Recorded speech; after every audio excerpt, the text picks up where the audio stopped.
After WandaVision, what's next? Everything we need to know about the Marvel Cinematic Universe, Phase 4 Disney Plus, Return to Cinema, by Daniel Choi. With the conclusion of WandaVision last Friday, Marvel fans might be antsy for more. Here's what lies ahead, starting with Falcon and the Winter Soldier.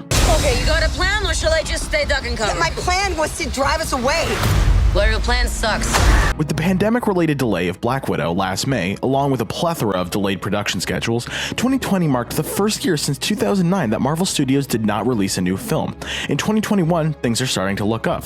US COVID-19 vaccinations are being administered at breakneck pace, and the Marvel Cinematic Universe is poised to return with a vengeance. Along with the conclusion of Phase 3 of the MCU, which began in 2016 with Captain America: Civil War and ended in 2019 with Avengers: Endgame, Marvel Studios launched Phase 4 not with a theatrical blockbuster, but with WandaVision. Having just concluded its 9-episode run on Disney Plus, it marks a major turning point for the franchise. Unlike shows like Agents of S.H.I.E.L.D. and Netflix's Daredevil, WandaVision was produced by Marvel Studios proper, as opposed to Marvel Television, marking the start of a cavalcade of new, Marvel-produced series that will release episodically on Disney Plus, alongside their theatrical films. Following WandaVision's conclusion is The Falcon and the Winter Soldier, which will premiere this Friday on March 19th. WandaVision also firmly establishes that Phase 4 will not shy away from creative risks, promising to be a whirlwind of new content to usher in a new era of stories and new heroes. Here's a look at what the MCU has in store for 2021 and beyond.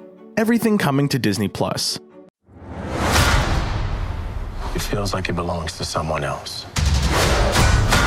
Starring Anthony Mackie and Sebastian Stan in returning roles, The Falcon and the Winter Soldier will pit its titular characters against an anti-patriotism group called the Flag Smashers. Also slated to return are Daniel Bruhl as Helmut Zero, who previously served as the antagonist of Captain America's Civil War, and Emily Van Camp as Sharon Carter, Peggy Carter's niece, who debuted in Captain America: The Winter Soldier. The Falcon and the Winter Soldier is set to premiere Friday, March 19th. After that will be Loki, which follows its titular character, played again by Tom Hiddleston, after he steals the Tesseract during the events of Avengers: Endgame, finding himself under investigation by the mysterious Time Variance Authority, a time-traveling police organization. Loki finds himself in the midst of a crime thriller that spans time and space. Opposite Hiddleston is Owen Wilson, in his MCU debut as Mobius M. Mobius, a member of the TVA. Loki is scheduled to premiere on Friday, June 11th. Later in 2021 will be What If, an animated series that will revisit major moments from various MCU films and explore how things could have turned out differently, featuring narration by Jeffrey Wright as the Watcher.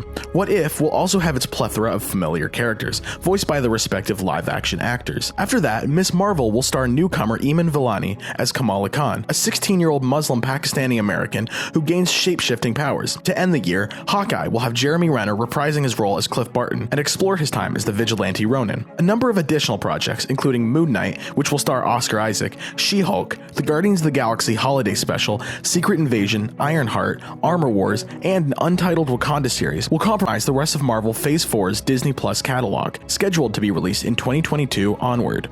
Return to the big screen. 4 new movies in 2021. We are the Eternals, born in times long forgotten to defend the Earth.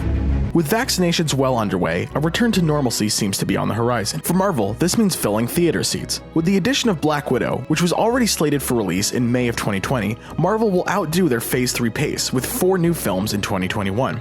First, Scarlett Johansson reprises her role as Natasha Romanoff in Black Widow, which follows its titular protagonist, who's forced to go on the run after the events of Captain America's Civil War. No longer an agent of S.H.I.E.L.D., Romanoff will instead confront her own past as a KGB spy, returning with old companions and combating a dangerous conspiracy. Black Widow is scheduled to be released on May 7th, 2021. Shang-Chi and the Legend of the Ten Rings will introduce Simu Liu as Shang-Chi, a master of martial arts who's drawn into the clandestine Ten Rings organization, featuring a fully Asian cast, including Awkwafina Molina, Tony Leung, Ronnie Chang, and Michelle Yeoh, Shang-Chi and the Legend of the Ten Rings is scheduled to be released on July 9th, 2021. Eternals will introduce a team on par with the Avengers, featuring an ensemble cast, including Angelina Jolie, Kumail Nanjiani, and Salma Hayek, along with Game of Thrones alumni Richard Madden and Kit Harington. Following the events of Avengers Endgame, Eternals follows an immortal alien race who've secretly lived on Earth for over 7,000 years.